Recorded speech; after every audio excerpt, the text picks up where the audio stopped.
Maligayang pagbabalik mga kasolid. Target ni Casimiro na si Dennis McCann na kasado na sa December 21, isang ang undefeated boxer from United Kingdom. Wonderboy Martin, first Pinoy undisputed. Japanese master na si Naoya Inoue, kaya nga bang i-upset ng ating kababayang si Carl James? Wonderboy Martina, yan ang ating pag-uusapan. Pero bago yan mga kasolid, isang like naman dyan at pa-share na rin ang ating video.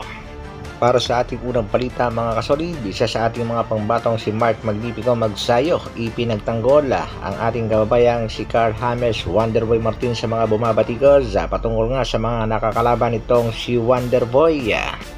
Lahat daw ng nakakalaban nitong si Wonderboy Martin ay puro mga tune-up fight lamang.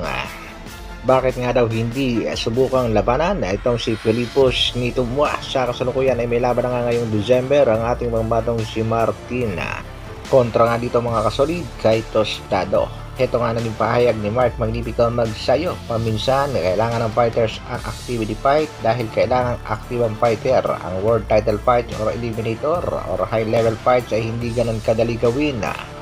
Pahayag naman ng presidente ng Manny Pacquiao Promotion Mr. Shana, sinadya niyang ilaban itong si Wonderboy Martin sa mga tune-up fight para sigurado ang panalo at hindi na bumaba ang kanyang ranking kontra dito kay Tostado, 27 wins, 14 losses. Dahil nga itong si Martin ay kasalukuyang rank number 2 sa WBO. At kung sakali nga mga kasolid na tuluyan ng umakyat ng featherweight division itong Japanese master na si Naoya Inoue sa susunod na taon na ipanigurado nga si Martin ang lalaban sa world title fight para sa WBO Championship.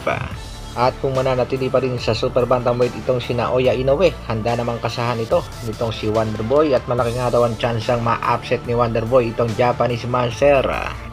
Sang-ayon ba kayo mga kasolid na kaya at malaki ang tsansa nitong si Wonderboy Carl James Martina na ma-upset ang halimaw ng Japan na si Naoya Inoue kung sakaling sila ay maglalaban na dito sa Super Bantamweight Division? Sa kabilang balita naman mga kasolida, dahil nga sa naging pahayag ni Cuadro Alas It's My Boy na target nga nitong si Angas ng Pinas na makaharap ang mga top contender ranking dito sa WBO, ay matunog nga mga kasolid na ito munang si Dennis McCann ang tatargetin ng Angas ng Pinas. Isa itong undefeated boxer bagito from United Kingdom at sigurado naman kayang-kaya ito ng ating pangbato. Pero itong si Dennis McCann na may karadang 16 wins, 0 loss ay kasado na ang laban ngayong December 21 kontra sa kanyang kababayang si Peter McGrail. Itong si Grail ay meron namang kartadang 10 wins, 6 knockouts at isang talo. At dahil nga naduwag itong Japanese turtle sa ating pambatong si Angas ng Pinas, sino kaya sa mga top contender sa WBO ang kakasa sa Angas ng Pinas? Posible kayang itong si Carl James Wonderboy Martina, Dennis McCann o kaya naman na itong si Elijah Perza.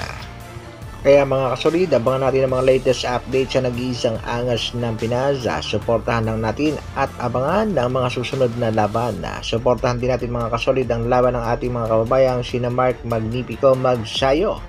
Marlon The Nightmare Tapales na sa kasalukuyan ay rank number 2 dito nga sa Super Bantamweight WBC. Suportahan din natin ang laban ng ating kababayang si Carl James Wonderboy Martin at syempre ang isa sa mga pangbato at alaga nitong si Mr. Chavit Singston na kasalukuyang rank number 1 naman na si Charlie Suarez. Hanggang dito na lang muna mga kasolid. Maraming salamat sa patuloy na pagsuporta at panonood. Isang like naman dyan at sa mga bago, pa-share at subscribe na rin ng ating video. Mabuhay, Dr. Alvin Vlogs. Brah!